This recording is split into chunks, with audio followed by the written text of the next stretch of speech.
Shalom, saudaraku yang dikasihi Tuhan, kita patut bersyukur kepada Tuhan atas segala kebaikan-Nya yang selalu Dia nyatakan dalam kehidupan kita sampai hari ini. Karena itu mari awali aktivitas di hari ini dengan beribadah kepada Tuhan.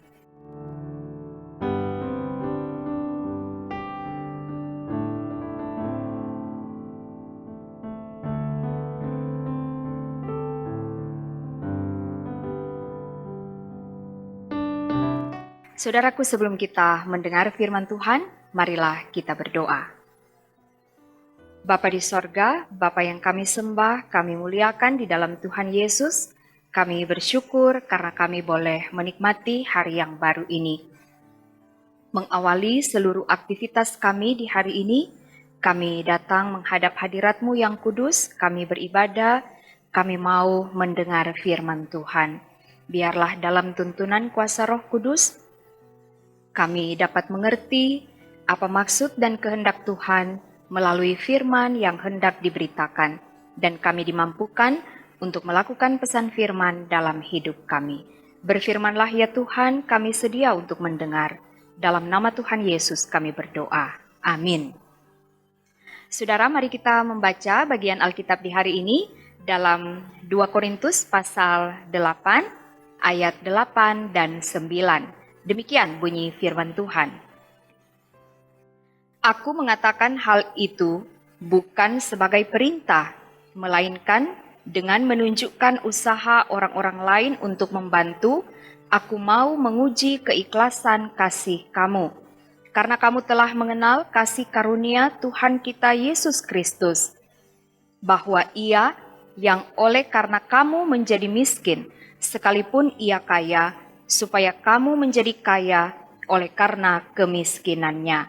Demikian pembacaan Alkitab dan tema renungan di hari ini, mengenal kasih karunia Tuhan Yesus.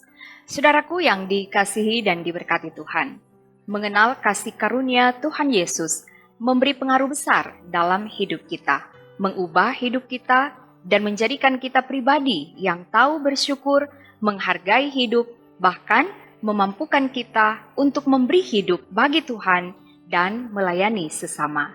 Karena itulah ketika Paulus menghimbau jemaat Korintus untuk mengambil bagian dalam pelayanan kasih bagi jemaat Yerusalem, di sini dia mengingatkan kembali tentang kasih karunia Tuhan Yesus, di mana dia katakan Tuhan Yesus yang kaya rela menjadi miskin agar dalam kemiskinannya manusia menjadi kaya. Saudaraku yang dikasihi Tuhan, apa yang disampaikan oleh Paulus merupakan gambaran bagaimana keselamatan yang telah dikerjakan Allah melalui Yesus Kristus. Yesus adalah Tuhan yang mau merendahkan diri menjadi manusia. Yesus adalah Raja yang bersedia menjadi hamba. Yesus meninggalkan kemuliaannya di sorga dan mendapat hinaan di bumi. Dia yang kudus telah menjadi dosa. Dia yang tidak bersalah harus menanggung hukuman mati tersalib. Dengan pengorbanannya, kita diselamatkan. Kita menjadi pewaris kerajaan sorga dan mendapat bagian dalam kekayaan kemuliaannya. Maka Paulus mengingatkan jemaat bahwa kasih karunia Tuhan Yesus inilah yang harus menjadi landasan bagi mereka dalam melayankan kasih terhadap sesama. Sehingga ketika memberi bukan dengan terpaksa, melainkan dengan keikhlasan. Nah, saudaraku yang dikasihi dan diberkati Tuhan, firman Tuhan hari ini mengingatkan kita bahwa mengenal kasih karunia Tuhan Yesus berarti kita sungguh-sungguh mensyukuri anugerah yang telah kita terima. Dan tanda syukur itu diwujudkan dengan memberi hidup untuk memuliakan Tuhan, melakukan kehendak-Nya termasuk di dalamnya kesediaan kita untuk hidup berbagi dengan sesama kita.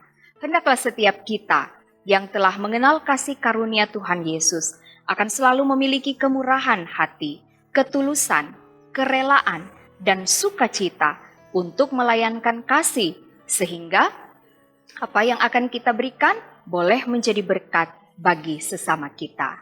Amin. Mari kita berdoa. Terima kasih ya Tuhan untuk firman di hari ini.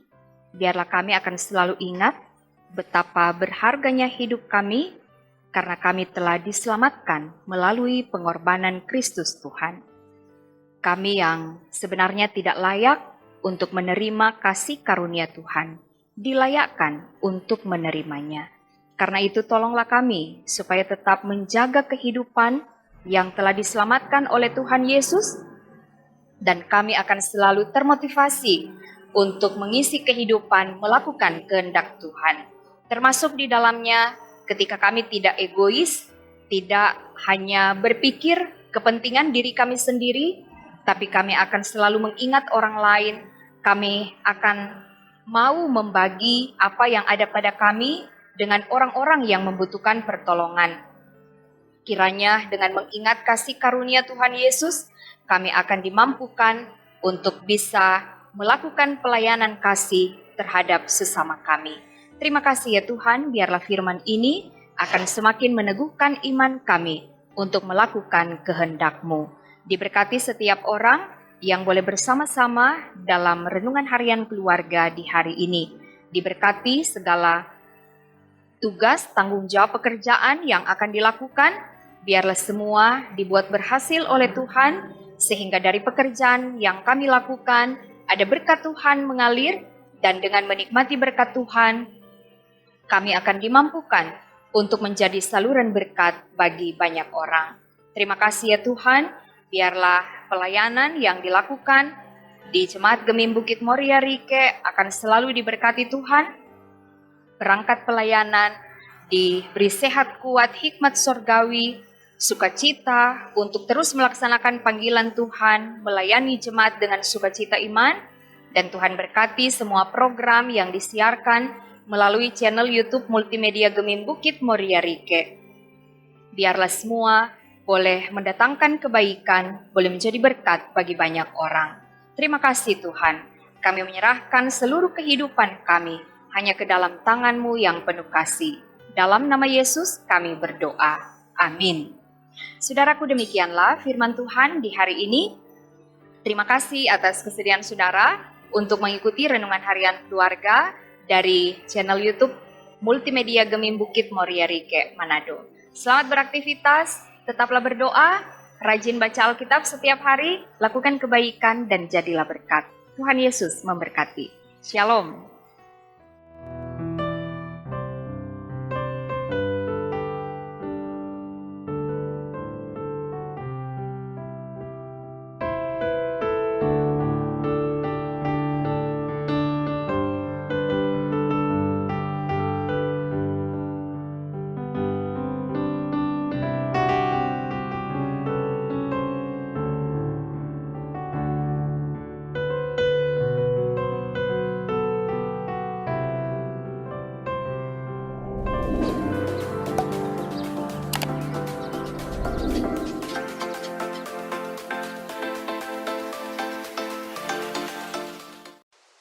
Jangan lupa subscribe channel Gemim Bukit Moria Rike.